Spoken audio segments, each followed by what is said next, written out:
Yo les amis, c'est Livecart. Aujourd'hui réveil difficile, il est 8 h du matin. Je suis pas chez moi, je suis en hôtel, je suis à Paris. J'étais en déplacement pour le taf là.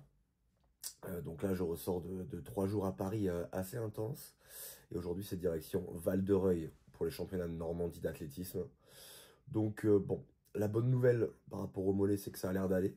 C'est pour ceux qui n'ont pas suivi, à la dernière compétition, je me suis blessé au mollet à l'échauffement et en fait, il s'avère que c'était certainement une grosse contracture. Donc j'ai pu prendre un rendez-vous en speed avec mon kiné qui m'a un petit peu décontracturé et tout ça. Et aujourd'hui, le mollet, je l'ai pas du tout, je le sens plus depuis plusieurs jours maintenant, depuis le milieu de semaine.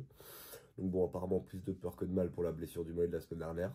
Par contre, là, je sais pas trop dans quel état je vais être. J'ai très peu dormi cette nuit.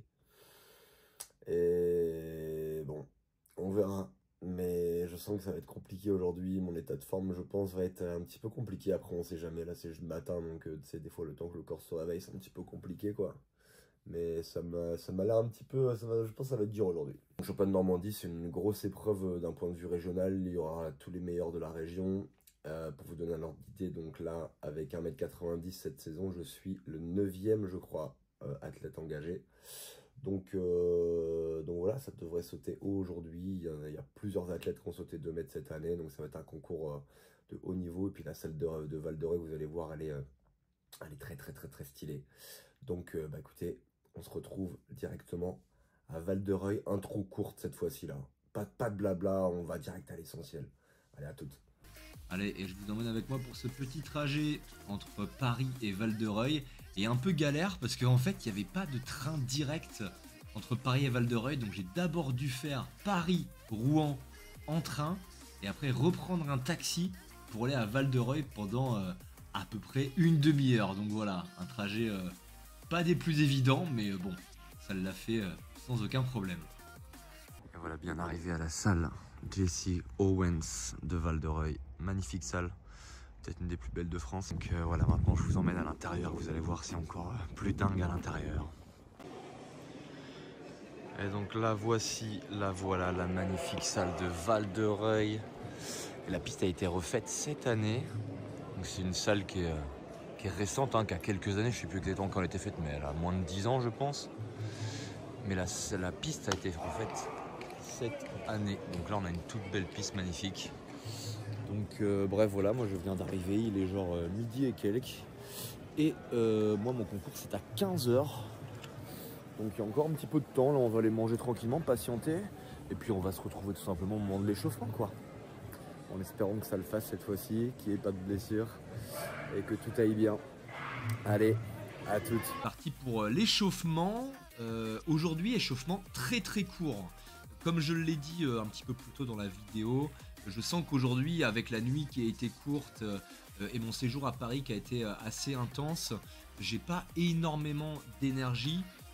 Et donc du coup, j'ai décidé de faire un petit échauffement pour éviter en fait de trop utiliser le peu d'énergie que j'ai aujourd'hui pour l'échauffement et vraiment le garder pour la compétition. En fait, le gros avantage aussi de ma discipline, le saut en hauteur, c'est qu'on n'est jamais à 100% de notre vitesse max. On est maximum à 60% de notre vitesse, ce qui fait qu'on n'a pas spécifiquement besoin d'aller faire des grands échauffements puisque nos muscles ne vont pas être trop sollicités en termes de vitesse. Et quand on prend de la vitesse, c'est vraiment là où les risques de claquage, de déchirure sont le plus importants et où on a besoin de vraiment chauffer les muscles, ce qui n'est pas vraiment le cas pour moi avec ma discipline. Donc aujourd'hui, échauffement très court, à peine 10 minutes, quelques étirements, et puis je vais très vite faire des gammes, montée de genoux, talons-fesses, quelques petits bondissements, quelques petites accélérations, et voilà. Donc vraiment échauffement petit avant d'aller sur le sautoir, prendre mes marques et commencer les premiers sauts.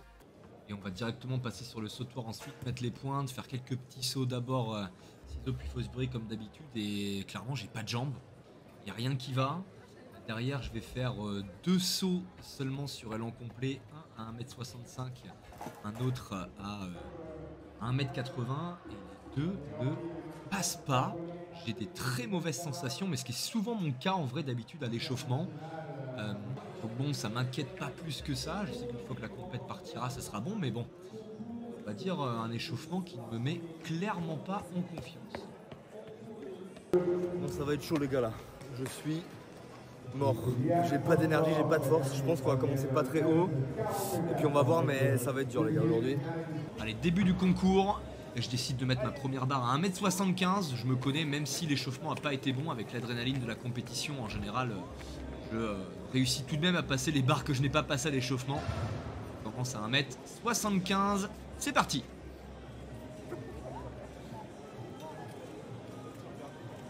Et c'est bon, ça passe. Avec une bonne petite marge mine de rien. Donc bon, ça me remet en confiance pour le reste de la compétition. Allez, la prochaine barre est à 1m80. Ma première barre à 1m75 m'a mis en confiance. En tout cas, je me sens bien mieux qu'à l'échauffement maintenant. En faux, là, je saute en collant long parce qu'il fait quand même un petit peu froid dans la salle. Moins pire qu'à Mandeville la semaine dernière, mais pas non plus très chaud. Allez, premier essai à 1m80.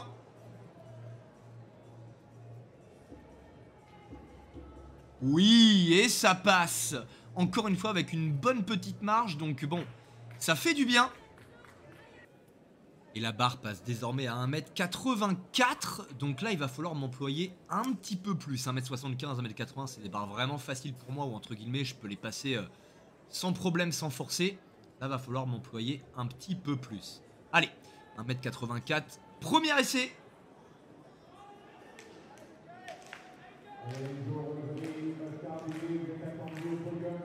Ah non, là, il n'y a rien qui va sur ce saut.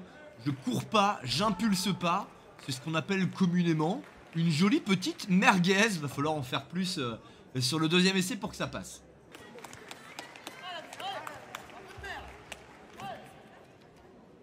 Allez, deuxième essai à 1m84 avec, vous l'avez vu, les encouragements des copains sur le sautoir. Forcément, ça remotive toujours quand ça arrive. Deuxième essai, il n'y a pas de raison que ça ne passe pas. Il faut que je reproduise ce que j'ai fait à 1m80. Et ça devrait le faire sans problème. Allez, 1m84. Deuxième essai, c'est parti.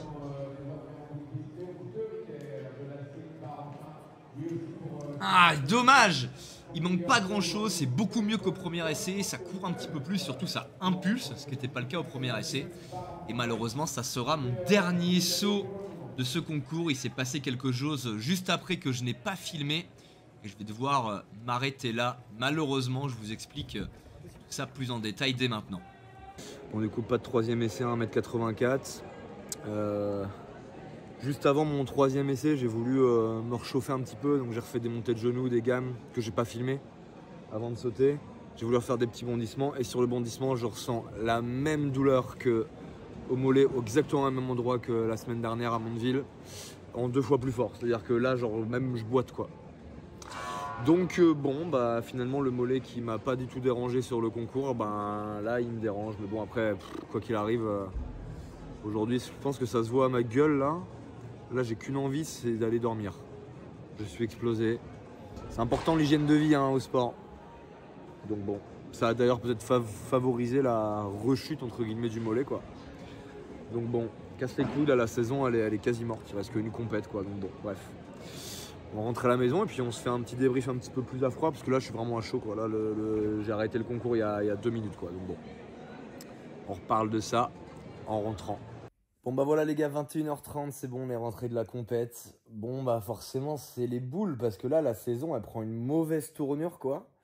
Elle prend vraiment une très très mauvaise tournure. Bon si on récap, échauffement catastrophique où bah, je sentais qu'il n'y avait pas de jambes et que ça répondait pas quoi. J'avais l'impression que j'étais à 2 à l'heure et que j'arrivais pas à mettre de la vitesse, de la fréquence, quoi que ce soit.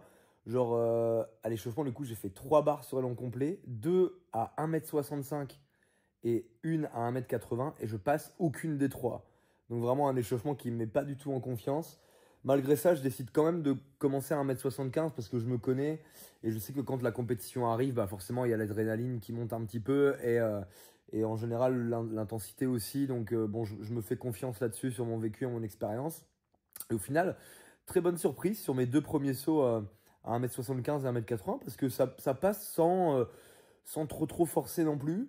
1m75 ça passe vraiment facilement. 1m80 je sens que je m'emploie quand même mais en vrai ça va, tu vois, je mets pas non plus une intensité de malade. Donc je me dis bon ça va être compliqué de sauter haut aujourd'hui, mais il y a moyen de faire un concours ok à sauter entre un 85 et un 90 quoi. qui aurait été plutôt pas mal au vu des circonstances où j'avais très peu dormi la veille et où du coup je revenais de Paris où j'y étais depuis 3-4 jours sur des journées assez intenses qui m'avaient quand même pris pas mal d'énergie. Donc voilà, je savais qu'aujourd'hui je pourrais pas sauter à 1,95 ou quoi, mais le but était aussi de pouvoir voir à combien je pouvais sauter sans être dans mes meilleures capacités possibles. Et au final, à 1,84 m, là, tout c'est compliqué. Mon premier essai, il est juste vraiment catastrophique. Là, il n'y a rien qui va. Pas de. Il n'y a rien. Juste, il y a pas de course d'élan, il n'y a pas d'impulsion, il n'y a rien. Le deuxième essai est un petit peu mieux, mais je sens que ça se met en place et que là, en gros, le deuxième essai, je l'ai sauté quand même à 1,80 m. Et c'est là où je suis sur le coup, je me suis dit, bon, ok, là, il faut s'employer, il faut en mettre plus. Donc, c'est là où, du coup, j'ai tenté de vraiment me mettre en condition où, sans le filmer, je me suis vraiment réactivé très fort en refaisant des courses d'élan, en refaisant du coup des montées de genoux de manière beaucoup plus intensive, des exercices comme ça de manière beaucoup plus intensive pour vraiment me relancer complètement. Et puis vraiment sur un truc tout con, je fais juste 2 bondissements à l'arrêt quoi, ou sur mes 2 pieds genre juste je bondis comme ça. Et sur le deuxième, ça me lance mais vraiment beaucoup plus violemment que la semaine dernière au même endroit au niveau du mollet. Et tout de suite, c'est mort. Donc très frustrant parce que je pensais que ce mollet était parti. J'avais vu mon kiné du coup le mardi. Et mon kiné m'avait dit, en effet, c'est une grosse contracture. Il sentait en fait une espèce de boule dans le mollet quoi, qui m'a décontracté complètement. C'est-à-dire que limite en sortant du kiné, j'avais plus du tout mal au mollet. Le lendemain, j'avais fait une séance que vous avez peut-être vue du coup dans ma vidéo, les backstage de mes séries où j'ai fait une séance muscu. Et où j'ai ressenti aucune douleur au mollet, même sur les exercices par exemple de tiers de squat ou quoi que ce soit, où le mollet est quand même un petit peu utilisé, là j'ai pas du tout eu de douleur ou quoi que ce soit. Et j'ai eu aucune douleur sur tout le reste de la semaine, vraiment la douleur avait totalement disparu de chez disparu. À l'échauffement, pareil, aucune douleur au mollet, rien du tout. Pendant mes sauts de compétition, pareil, aucune douleur au mollet. Donc moi j'étais serein avec mon mollet, tu vois, j'avais pris confiance à ce niveau-là et je me suis dit c'est bon, il va pas du tout m'embêter quoi. Et là quand je fais les 2 bondissements et que le deuxième bondissement je sens vraiment comme un petit coup de poignard qui arrive dans le mollet, voilà, je me dis vas-y mais c'est pas possible, comment ça peut revenir alors que je viens de faire plusieurs sauts sur élan complet, ça fait rien, et là en faisant 2 misérables bondissements j'ai mon truc qui lâche quoi. Donc un petit peu d'incompréhension. Est-ce que la fatigue de la nuit, comme je disais, j'ai dormi à peine 4 heures la nuit d'avant, est-ce que ça a joué? C'est pas impossible. On sait très bien que l'hygiène de vie, c'est très important dans le sport, surtout quand, là, moi, j'ai dépassé la 30aine d'années, donc c'est encore plus important que quand on est jeune. Et ouais, ça a peut-être été un facteur qui n'a pas aidé et qui a favorisé la blessure ici. Donc bon, là, la saison, elle tourne vraiment un peu au fiasco parce qu'on avait bien démarré, parce qu'on montait en puissance petit à petit avec Saint-Brieuc où on finissait à 1,90 m, avec vraiment, on a senti un potentiel d'aller à 1,95 m plus. Et puis là, les compètes de 2025, il y a le mollet qui vient m'emmerder et qui m'empêche de pouvoir faire les perfs que je veux, quoi. Donc c'est très très frustrant parce que là, mine de rien, il ne reste qu'une seule compétition qui est à Rennes dans 15 jours. Donc déjà, j'espère que je pourrai la faire avec mon mollet. Je vais essayer là, l'objectif c'est de soigner ça à mort, quoi. Vraiment, objectif, soigner ça à mort pour pouvoir sauter dans 15 jours. Mais dans quel état je pourrais sauter? C'est ça le truc. Parce que je vais devoir adapter mon entraînement dans les 15 prochains jours pour pas solliciter mon mollet. Donc je pourrais pas faire ce que je veux. Donc bon, là les objectifs sont clairement revus à la baisse et on peut clairement se dire que les objectifs de début de saison qui étaient soit de réussir à se qualifier au championnat de France ou de se rapprocher de la barre des 2 mètres, je pense qu'on peut tout de suite les oublier, quoi. Donc là, on va partir plutôt pour un nouvel objectif pour cette dernière compétition qui va juste être d'essayer de faire du mieux possible, d'essayer de prendre du plaisir, de s'amuser sur la dernière compète pour prendre ça comme une préparation pour la saison estivale qui est, quoi qu'il arrive, la vraie saison, on va dire, de 2025 parce que l'hiver, c'est toujours une saison un petit peu bâtarde où il y a très peu de compètes et qui sont un peu mal positionnés. Il y a la coupure avec Noël, jour de l'an entre deux qui te casse un petit peu ta forme que tu as accumulée jusque-là. Donc c'est un petit peu une saison compliquée avec quasiment 2 fois moins de compètes que l'été. Donc voilà, quoi qu'il arrive, la vraie saison et la plus belle saison, quoi qu'il arrive, c'est l'été. Donc voilà, là on va se reconcentrer sur ça, on va se tourner vers cette saison-là qui va débuter fin avril. Donc là on va repartir pour un nouveau cycle où il y a la compète dans 15 jours, qui sera le dernier vlog athlé que je vous montrerai de cette saison hivernale, en espérant que ça se passe bien, en espérant que je puisse le faire, bien évidemment. Et puis derrière, on partira pour un cycle d'entraînement, un nouveau cycle d'entraînement où le but va être d'arriver en forme pour avril, mai, juin et faire une super saison estivale, je l'espère. La saison estivale de l'année dernière avait été fabuleuse pour moi, puisque j'avais sauté d'abord 1m95 pour ma deuxième compétition de l'année, donc qui était vraiment une très très bonne perf pour moi, dans mon top 5 de mes meilleures perfs. 3 semaines après ça, j'avais sauté à 1m97, qui est ma troisième meilleure performance que j'ai jamais fait de ma vie. Et en fin de saison, j'avais sauté à 1m94, qui est pareil, une très bonne saison pour moi. Donc limite, l'année dernière, ça a été presque ma meilleure saison, parce que je n'ai jamais sauté dans ma vie plus de 3 fois à plus d'1m94. Donc de ce point de vue-là, c'était ma meilleure saison en termes de régularité, de performance de haut niveau pour moi. Donc la saison dernière était belle, donc on va essayer de refaire une saison pareille en été. Donc là, voilà, on se tourne vers l'été. L'hiver, on l'oublie, c'est pas grave, les blessures, ça fait partie du sport et il faut les accepter et ne pas se morfondre entre guillemets là-dedans. Voilà, c'est comme ça, c'est arrivé. Si c'est arrivé, c'est que ça devait arriver et on va s'en servir pour rebondir, pour mieux s'entraîner et faire en sorte que cet été, on ne se blesse pas du tout, on puisse faire la saison complète et que je puisse vraiment m'exprimer à 100% comme je le veux dans ce sport, quoi. Donc voilà, encore une fois, je suis déçu de vous proposer un vlog avec si peu de contenu saut et surtout où ça va pas très haut, quoi. C'est toujours très frustrant de vous montrer ce genre de vidéo pour moi, mais c'est pas grave. Je garde le sourire et l'optimisme, pardon, et puis voilà. On va se quitter là-dessus, les amis. J'espère mine de rien que cette immersion dans ces championnats régionaux, ces championnats de Normandie vous ont plu. Pour information, c'est un concours qui allait très haut, hein. Le podium, donc pour être dans les 3 premiers, il fallait faire 2,04 m. Donc voilà, un concours de très haut niveau.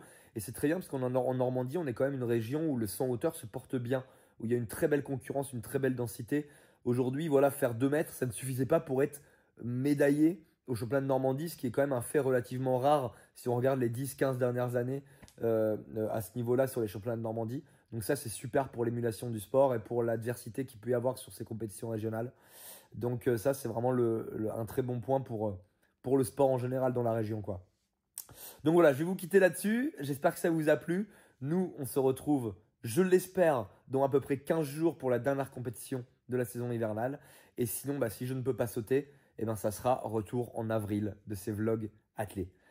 N'hésitez pas, si vous avez apprécié, à lâcher un gros like, à vous abonner à la chaîne YouTube pour suivre la suite de mes aventures athlées, mais pas que. Et puis, vous abonner à la chaîne, je l'ai déjà dit, et à commenter la vidéo pour que vous puissiez me donner vos impressions. C'était Livecart, je vous dis à très bientôt. Ciao.